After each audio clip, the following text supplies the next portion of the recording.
ذیشان اطہر صاحب نے کافی پہلو پہ روشنی آپ نے ڈالی ہے. اب ضرورت نہیں ہے اس کے بیان کے بعد کوئی بیان کیا جائے، صرف اسی بیان پہ حاشیہ چڑھاتے ہوئے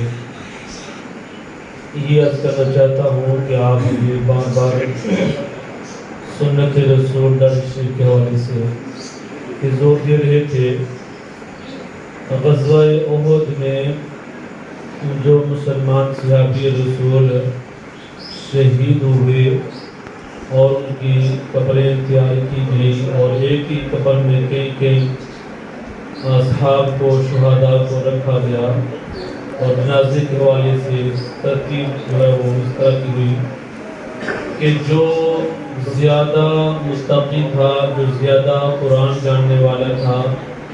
اس کو آگے رکھا گیا. جس قدر کوئی متقی ہے، بلکہ سارے صحابی جو جانتی ہیں سارے صحابی متقی ہیں، اور فرمایا جو زیادہ قرآن کا ماہر ہے اس کو آگے رکھا جائے. تو یہ ہے کہ جس قدر اللہ رسول سے محبت ہوگی، پیار ہوگا، اس قدر اللہ کی نظر میں، اللہ کے رسول کی نظر میں وہ بندہ محبوب ہوگا. اب یہ سوال کیا جاتا ہے،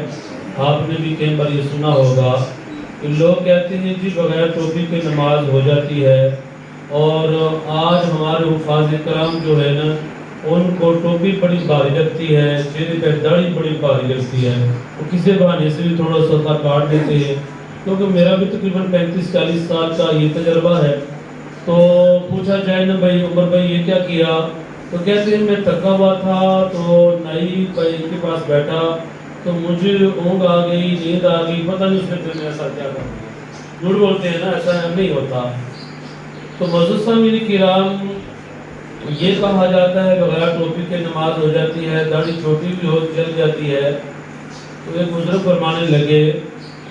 پہلے تو لوگوں کی باتیں سنتے رہے نا کہ ایسے بھی ہو جاتا ہے، ایسے بھی ہو جاتی ہے، ایسے بھی ہو جاتی ہے، فرض پڑھ کے آ جو کچھ نہیں ہوتا، کچھ نہیں ہوتا. تو وہ آخر پہ فرمانے لگے اچھا یار مجھے یہ بتاؤ، میں سوال کرتا ہوں، فرض کیا یہ مسجد ہے،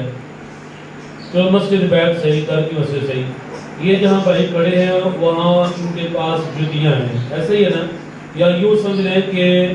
مسجد محراب سے دور جہاں جوتیاں اتاری جاتی ہیں نا، جوتا اتارا اور مسجد کے اندر ہم نے قدم رکھا، وہ جگہ مسجد ہے کہ نہیں؟ جہاں جوتا اتار کے ہم نے قدم رکھے ہیں اور جہاں کھڑے ہو کے ہم نماز پڑھتے ہیں وہ صف ہے، تو وہ مسجد میں ہے یا باہر ہے؟ مسجد میں ہے. اگر امام صاحب مصلی کو چھوڑ کر، محراب کو چھوڑ کر، ساری صفوں کو چھوڑ کر اس صف میں کھڑے ہو جاتے ہیں جوتیوں والی صف کے قریب، امام صاحب مصلی بچھا لیتے ہیں، تو بتائیں مقتدی کہاں کھڑے ہوں گے؟ بتائیں نا جی، مقتدی کہاں کھڑے ہوں گے؟ پھر پیچھے وہی جوتیاں والی جو جگہ ہے وہاں کھڑے ہوں گے نا. اعلیٰ حضرت رحمۃ اللہ علیہ فرماتے ہیں جب وہ دستار بندی فرمایا کرتے تھے نا علماء کرام کی، تو یہ جو میں بات کرنے لگا ہوں اس سے ان کو جھنجھوڑتے تھے. فرماتے تھے مولانا اگر آپ نے مستحب عمل کو لوگوں کے سامنے کرنا چھوڑ دیا، مستحب عمل ہے کر لے تو ثواب ہے، تو نہ کرے تو گناہ نہیں ملتا، آپ گنہگار نہیں ہوں گے. تو اعلیٰ رحمۃ اللہ علیہ فرماتے ہیں مولانا اگر آپ نے لوگوں کے سامنے مستحب عمل چھوڑ دیا، لوگ جو ہے وہ سنت غیر موقع کو سمجھانے کے لیے عرض کر رہا ہوں، لوگ سنت غیر موقع کو چھوڑ دیں گے، کیونکہ لوگ دو قدم ہٹ درمی کا شکار ہو جاتے ہیں، پیچھے ہوتے ہیں. اگر مولانا تم نے غیر موقع سنتوں کو چھوڑا تو لوگ موقع سنتے جو ہیں ان کو چھوڑ دیں گے. مولانا اگر آپ نے موقع سنتے جو ہیں فجر کی سنتے ہیں، حافظ صاحب ہیں، مولانا صاحب ہیں، داڑھی شریف والے ہیں، حاجی صاحب ہیں، اگر وہ اس طرح دینی لوگ جو ہیں جنہوں نے دین کا لبادہ اوڑھا ہوا ہے، حضرت فرما رہے ہیں کہ ویسے دنیا داری کے حوالے سے ہے کہ نقل کی جائے تو وہ پرچہ امتحان گاہ سے اس کو اوٹ کر دیا جائے، چل نکل جا، تو نے نقل کی ہے۔ میں صدقے جاؤں کیسی مثال دے رہے تھے کہ اس نے کہا جی میں تھوڑی دیر کے بعد مرنے لگا ہوں، اگر تو یہ کام کر لے تو ٹھیک ہے، ورنہ میرا ٹائم ضائع نہ کر، میں کسی اور کو کہہ دوں گا، میں چیمہ صاحب کو کہہ دوں گا کہ جب میں مر جاؤں تو میری داڑھی پہ کیا کرنا ہے، آٹا رکھنا ہے۔ اب دیکھیں نیک لوگوں کی تو پھر کیا ہوا، اللہ اکبر۔ یہ ایک حدیث شریف کا مضمون کچھ اس طرح کا ملتا ہے، بندہ جو کہے گا نا کہ اپنے بچوں کو جو وصیت کرے گا نا کہ میں مرنے لگا ہوں تو اب میری جو ہے نا وصیت ہے کہ میرا جسم جو ہے اس کو جلانا ہے، اس کا خاک کر کے تو اس طرح پہاڑوں کے اوپر اڑا دینا ہے یا پانی کے اندر بہا دینا ہے۔ تو پوچھا گیا جو اس نے جملے بولے ویسے ہے وہ کفری، جو اس نے جملے بولے ہیں وہ کفری۔ میں آپ کے سامنے بولنا نہیں چاہتا اس لیے کہ بولوں گا تو آپ کو راہ مل جائے گا نا، راستہ مل جائے گا، اس لیے نہیں بولوں گا۔ تو اللہ رب العالمین نے فرمایا میرے بندے بتا وہ جملے کیوں بولے تھے؟ یا اللہ مجھے تجھ سے ڈر لگتا تھا، مجھے اپنے اعمال کا پتہ تھا۔ تو اللہ کی رحمت جوش میں آ گئی اور اس کی بخشش کا ذریعہ بن گیا۔ پھر محترم عرض یہ کر رہا ہوں کہ اعلیٰ حضرت رحمۃ اللہ علیہ فرماتے ہیں مولانا کہ اگر آپ نے سنت مؤکدہ کو چھوڑا تو لوگ واجبات کو چھوڑ دیں گے۔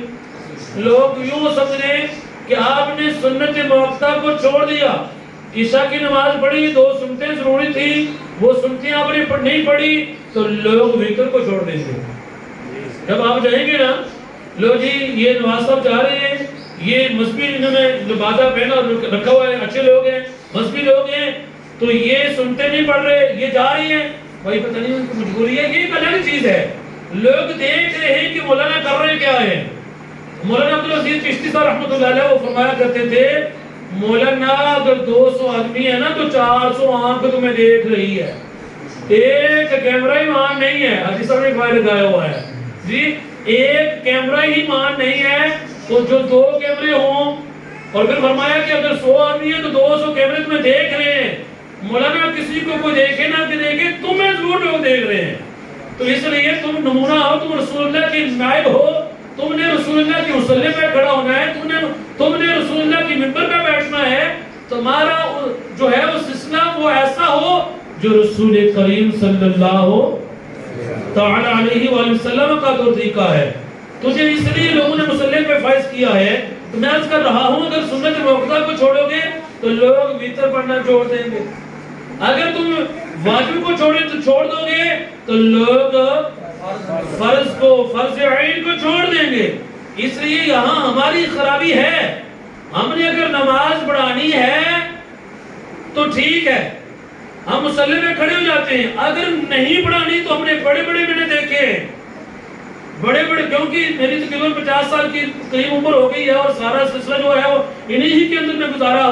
نے گزارا ہے۔ اگر تراویح میں قرآن سنانا ہے تو ٹھیک ہے، نہیں سنانا تو فرض نماز پڑھنی ہے تو ٹھیک ہے، دوڑ جاتے ہیں جی۔ تو بھائیو یہاں پر ہمارا بھی قصور ہے، ہم نے عوام کو اس طرف لگایا ہے۔ اگر ہم جو ہے وہ ٹوپی پہن کر یا امامہ شریف باندھ کر نماز پڑھیں گے نا یا امامہ باندھ کر رکھیں گے نا تو ہم سے کوئی یہ نہیں پوچھے گا مولوی جی بغیر ٹوپی تو نماز ہو جاتی ہے، نہیں پوچھے گا، کیونکہ وہ سمجھتا ہے کہ یہ مولوی صاحب بھی انسان ہے، یہ مولانا انسان ہے، انہوں نے اتنی گرم ٹوپی پہنے ہوئی ہے گرمیوں میں، اور پھر انہوں نے یہ 5 گز کا جو ہے وہ امامہ شریف باندھا ہوا ہے، یہ ان کا سر ہے، یہاں دانے نہیں کر سکتے ہیں، گرمی ہے، بلڈ پریشر ہے، گیس کی پرابلم ہے، دیگر معاملات ہیں، تو پتہ ہے کہ اگر پوچھوں گا مول سے مکہ مار دیں گے ظالمہ، یہ دیکھ میں نے اتنا انتہام کیا ہوا ہے اور تو اس قدر رسول اللہ کی سنت سے بھاگنا چاہتا ہے۔ تو معزز سامعین کرام آخر میں یہ عرض کرنا چاہتا تھا، یہ حشیہ ہے بار چلو آخر میں یہ عرض کرنا چاہتا ہوں، بڑی تکلیف ہو رہی ہے، نوجوان ننگے ہیں، نوجوانوں تم ننگے ہو، ہر تیسرا منڈا ننگا ہے، ہر تیسرا منڈا